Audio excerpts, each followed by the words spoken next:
सूरत के पांडेसरा सर्विलांस ने सूरत के उधना स्थित बीआरसी मेन रोड पर भजन सिंह की हत्या में शामिल 2 आरोपियों को पकड़ा। सूरत के उधना में बीआरसी नवसारी रोड पर कल दोपहर हुई निर्मम हत्या के मामले में पांडेसरा पुलिस ने कालू सिंह और मोनू सिंह नामक दोनों आरोपियों को पकड़ लिया। हालांकि हत्या उधना पुलिस स्टेशन की सीमा के भीतर हुई थी, जिसमें पांडेसरा पुलिस ने दोनों आरोपियों को उधना पुलिस को सौंप दिया है। भजन सरदार नाम के एक सूचीबद्ध बुटलेगर की कल बेरहमी से हत्या कर दी गई। हत्यारे और कोई नहीं बल्कि उसका सगा काका और उसका परिवार ही था। फिलहाल उधना पुलिस ने पूरे मामले में आगे की जांच हाथ ली है। ઉધના પોલીસ સ્ટેશન વિસ્તારમાં ગઈકાલે એક બનાવ બન્યો હતો। આ હત્યાના બનાવમાં મૂળ 4 આરોપીઓ સ્થળ ઉપર હતા અને 2 આરોપીઓ કોન્સ્પિરસીમાં હોવાનું ફરિયાદીએ પોતાની ફરિયાદમાં નોંધાવ્યું હતું। આ ફરિયાદ મુજબ પોલીસે આગળને તજવીજ ચાલુ કરી હતી અને તે મુજબ કુલ 2 આરોપીઓ અત્યાર સુધી પકડાયા છે, જેનું નામ કાલુ સિંહ અને મોહન સિંહ છે। જે આ બંને આરોપીઓ તે વખતે જે હત્યાના બનાવમાં સ્થળ ઉપર હાજર હતા અને તેઓ આ જે ભોગ બનનાર છે એના ઉપર એટેક કરવામાં તેઓ સામેલ હતા। બાકીના જે આરોપીઓ છે એની પકડવા માટે અત્યારે પોલીસ કાર્યરત છે। અલગ અલગ આરોપીઓ માટે જુદી જુદી ટીમો બનાવી છે। આ ટીમો પોતાની રીતના આના ઉપર વર્કઆઉટ કરી રહ્યા છે અને આરોપી જલ્દીથી જલ્દી પકડાઈ જાય એ માટેના પ્રયાસો ચાલુ છે।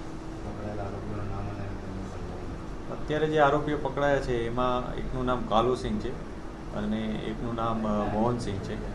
આ બંને આરોપીઓ અગાઉ પણ ભૂતકાળમાં ઘરફોડ ચોરીને આ પ્રકારના ગુનાઓમાં સંડોવાયેલા હતા। જે પોલીસને પ્રાથમિક વિગત મળી છે અને જે ફરિયાદમાં ફરિયાદીએ નોંધાવ્યું છે એ મુજબ જે ભોગ બનનાર છે એણે આશરે 1 મહિના પહેલાં પુણે મહારાષ્ટ્રમાં જે આરોપીઓ છે એમાંથી 2 જણાને ચપ્પુના અથવા કોઈ ધારદાર વસ્તુના ઘા મારીને એમને લોકોને ઈજા પહોંચાડી હતી। આ ઈજા અનુસંધાને આ લોકો પહેલેથી એના સાથે દ્વેષ રાખી અને બદલો લેવાની ભાવનાથી આરોપીને ભોગ બનનારને એ લોકો શોધી રહ્યા હતા અને એ બનાવવાનું એમ શોધતા શોધતા ગઈકાલે તેઓએ ભોગ બનનાર ઉપર એટેક કર્યો હતો અને આ રીતના એ લોકોએ એની હત્યા નિપજાવી છે। અત્યારે જે પોલીસને જે 2 આરોપીઓ મળી આવ્યા છે એ બંને પાંડેસરા પોલીસ સ્ટેશનની ટીમ દ્વારા બાતમીના આધારે પકડવામાં આવ્યા છે અને ત્યારબાદ અન્ય આરોપીઓની ધરપકડની પ્રયાસ અત્યારે પોલીસ કરી રહી છે। અત્યારે જે ગાડી છે એની શોધખોળ પોલીસ કરી રહેલ છે અને જે ગાડી કેટલીક વિગતો અમને મળી પણ છે, પરંતુ એકવાર એને કન્ફર્મ અને વેરીફાઈ કર્યા બાદ જ અમે એના ઉપર આગળની કાર્યવાહી કરી શકીશું। અત્યારે પોલીસ તમામ ઇન્ફોર્મેશન ગેધર કરી રહી છે, કેમ કે જે ફરિયાદી છે એ અલગ અલગ વાતો પોલીસને જણાવી હતી અને એમની ફરિયાદમાં એ લોકોએ અગાઉનો જૂનો ઝઘડો એનો જ ઉલ્લેખ કરેલો હતો। એટલે આ લોકો વચ્ચે અગાઉ કોઈ વિવાદ થયો હતો, કોઈ બાબતના ચર્ચા થઈ હતી, સામસામે કોઈ અરજી થઈ હતી અથવા એકબીજાની સામે કોઈ ગુના નોંધ્યા હતા કે નહીં, આ તમામ બાબતે પોલીસ તપાસ કરી રહી છે।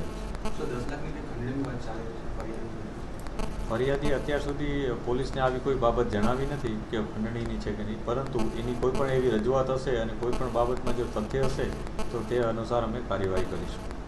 મર્ડર થવા પાછળનું કારણ શું છે? કઈ સ્ટાઇલમાં મર્ડર કરવામાં? મર્ડર જે બનાવ બન્યો છે એના મુખ્ય કારણ ફરિયાદીએ